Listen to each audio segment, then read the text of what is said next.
I'm Xinhua correspondent Zhang Xiaoyu, reporting from Wajima City, Eshikawa Prefecture, one of the worst hit area in Japan.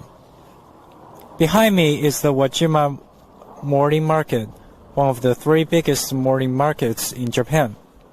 It has a history of about 1,000 years. After the 7.6 magnitude quake on New Year's Day rocked Eshikawa Prefecture and nearby areas, over 200 houses have been ravaged by the fire and leveled to ground.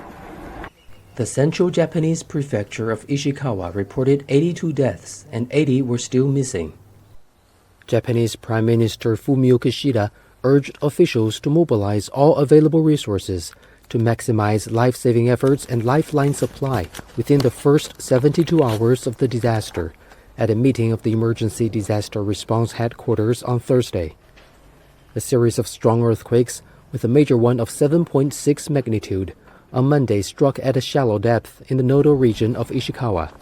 The Japan Meteorological Agency has officially named it the 2024 Noto Peninsula earthquake.